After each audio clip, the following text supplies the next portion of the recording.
तो ये द्वापर युग का आठ था। समय का चक्र अपनी अंतिम घड़ियों में था। भगवान श्री कृष्ण ने अपनी सभी जिम्मेदारियां पूरी कर ली थी। धर्म की स्थापना हो चुकी थी और उनका पार्थिव जीवन का लक्ष्य अब संपन्न हो चुका था। उन्होंने निर्णय लिया कि अब उन्हें अपने दिव्य धाम लौटना चाहिए। इस अंतिम यात्रा के लिए वो एक शांत स्थान की तलाश में प्रभास क्षेत्र के पास एक घने जंगल में रहे। वहां एक विशाल घेरे बरगद के पेड़ के नीचे वो गहरे ध्यान में बैठ गए। उनका चेहरा शांति से भरा था, जैसे ब्रह्मांड उनके अंदर ही सामा गया हो। लेकिन विधि का विधान कुछ और ही था।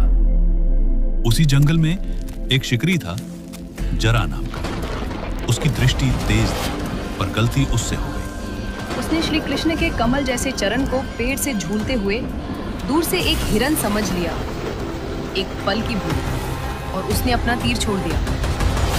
वो तीर सीधा भगवान के चरण में लगा और वो तीर लगते ही श्री कृष्ण, जिन्हें कोई शास्त्र छू नहीं सकता था, उन्होंने स्वयं अपने दिव्य अबोधि की यात्रा शुरू कर दी। वो अपने परम धाम चले गए। इस घटना के पश्चात पांडवों ने बड़े दुख और श्रद्धा के साथ अपने प्रिय भगवान का अंतिम संस्कार किया। अग्नि जल उठी, शब्द वायु में घुल गए। लेकिन फिर एक चमत्कार हुआ।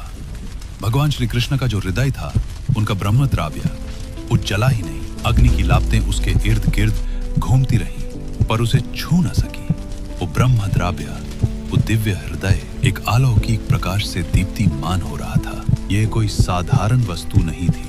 ये तो भगवान की अमर आत्मा का प्रतीक था, जो आने वाले युगों तक अपनी दिव्यता फैलाने के लिए था। और यही वो ब्रह्म द्राव्य था जो बाद में जगन्नाथ महाप्रभु की मूर्ति का आधार बना। भगवान श्री कृष्ण का वो दिव्य हृदय, वो ब्रह्म द्रव्य अग्नि में भी अधिक रहा। अर्जुन, जो उनके सबसे प्रिय सखी थे, उन्होंने भी उसे जलाने की बहुत कोशिश की, लेकिन ये बहुत ही ज्यादा मुश्किल था। अग्निदेव भी उस दिव्य अंश को भस्म नहीं कर पाए। तभी उन्हें आकाशवाणी सुनाई दी, जैसे ऊपरी वाले का आदेश मिला, इस पवित्र हृदय को अग्नि में भस्म मत करो, इसे समुद्र में विसर्जित कर दो। इसमें भगवान का दिव्य सार है, जो आने वाले युगों तक कल्याण करेगा। वो ब्रह्म द्रव्य समुद्र में बहा दिया गया और वहां वो दिव्य अंश भगवान कृष्ण की महाशक्तियां लिए हुए अनंत समय तक तैरता रहा, अपने अगले रूप का इंतजार कर रहा था। कई सदियां बीत गए, युग बदले, सभ्यताएं आई और गई, लेकिन वो दिव्य पदार्थ समुद्र की लहरों पर तैरता रहा, अपनी शक्ति को संजोए हुए। और फिर नियति उसे पुरुषोत्तम क्षेत्र तक ले आई, जिसे आज हम पुरी कहते हैं। वो दिव्य धातु समुद्र के लहरों के कारण धरती के करीब आया, लेकिन किसी को इसकी खबर नहीं थी। वो एक राज बनकर, एक अद्भुत शक्ति बनकर समुद्र की गहराइयों में ही छिपा रहा, अपने सही समय का इंतजार करते हुए। जब राजा इंद्रद्युम्न की भक्ति उसे बाहर निकालेगी। बहुत साल पहले की बात है, प्राचीन पुरी में, जहां शांति और समृद्धि का वास था, राजा इंद्रद्युम्न राज करते थे।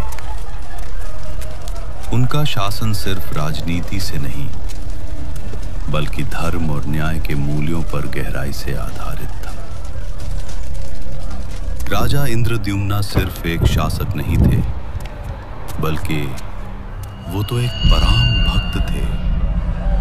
अपनी प्रजा के स्नेह भरे पलक थे और उनके हृदय में एक अनोखी अभिलाषा थी, एक ऐसी इच्छा जो उनकी हर सोच, हर सांस में घुली हुई थी। उनकी सबसे बड़ी इच्छा थी भगवान विष्णु के साक्षात दर्शन की। उनके दिव्य रूप को अपनी धरती पर स्थापित करने की। हर पाल, हर सांस के साथ उनके मन में यही एक प्रश्न घूमता रहता था, कैसे मिलेगी मुझे भगवान की कृपा? कैसे होंगे उनके दर्शन?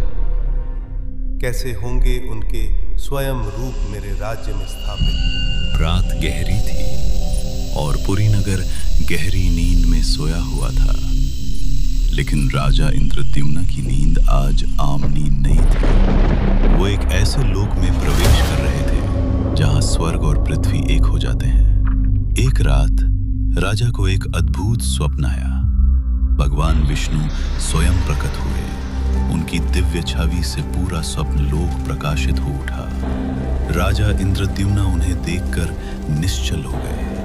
उनकी आंखों में भक्ति और आश्चर्य का सागर उमड़ पड़ा। हे राजान इंद्रद्युम्न, तुम्हारी भक्ति और श्रद्धा से मैं प्रसन्न हूं। तुम्हारी इच्छा अवश्य पूर्ण होगी। जागो मेरे प्रिय भक्त, तुम्हें समुद्र तट पर एक दिव्य दारू मिलेगा। यह कोई आम लकड़ी नहीं होगी, इसमें मेरी शक्ति का अंश होगा। इसी दारू से मेरे रूप का निर्माण होगा।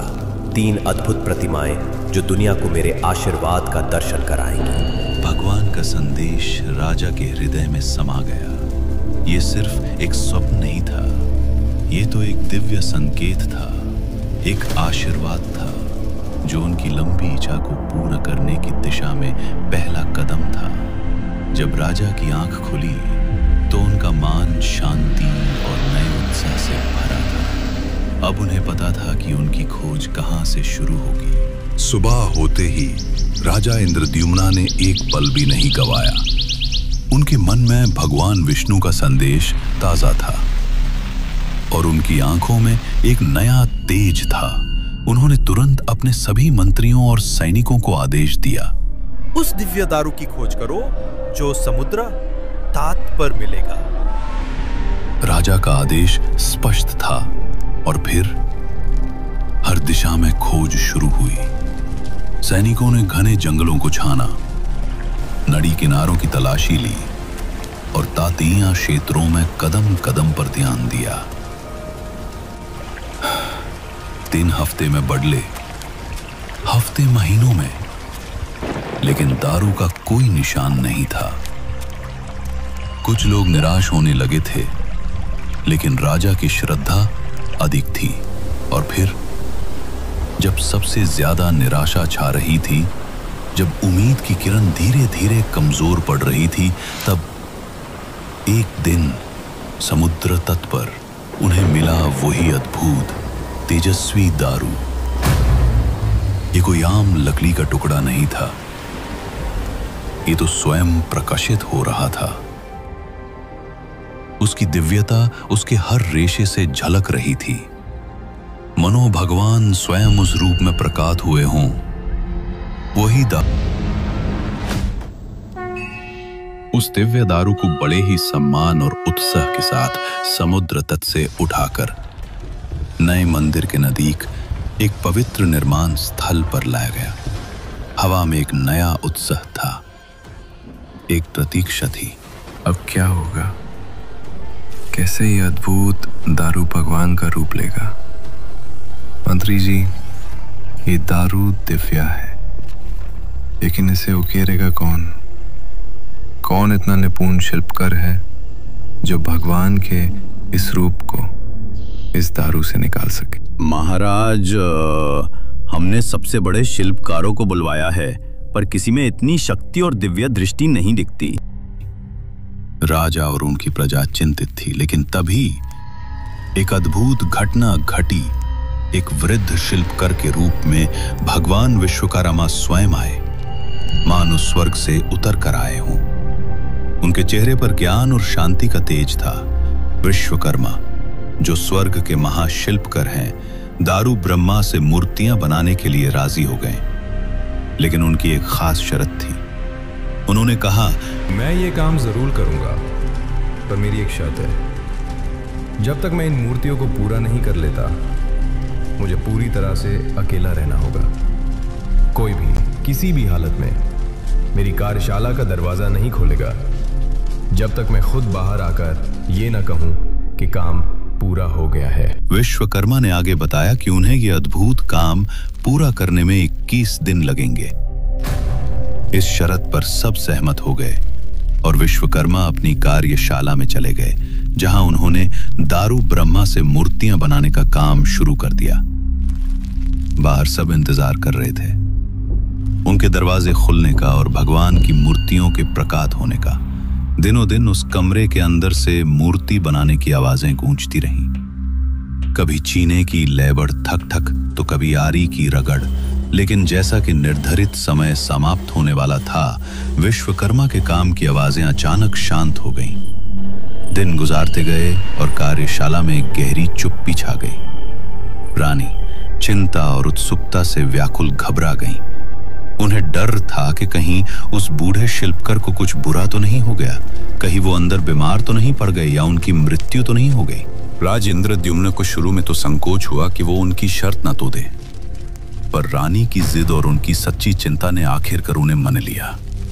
डर और उन मूर्तियों को देखने की तीव्र इच्छा से प्रेरित होकर राज इंद्रद्युम्न ने दबाव में आकर निर्धारित समय से पहले दरवाजे खोलने का हुक्म दे दिया। जैसे ही दरवाजा खुला, कमरे में एक गहरी चुप्पी छा गई। सभी हैरान थे। विश्वकर्मा कहीं भी नहीं थे। वो बिना किसी निशान के गायब हो गए थे। जितनी रहस्यमय तरीके से वो आए थे, और वहां उन्हें एहसास हुआ कि भगवान की कृपा और उनका प्रेम हर अधूरेपन को पूरा कर देता है। अब राजा इंद्रद्युम्न एक नए दृष्टिकोण के साथ अपने राज्य में लौट आए। उनका चेहरा संतुष्टि से चमक रहा था और उनका हृदय भगवान के ज्ञान से भर चुका था। इसलिए साल में एक बार बड़ी धूमधाम से रथ यात्रा मनाया जाता है और इस वक्त पुरी का नजारा देखने लायक होता है। तो सभी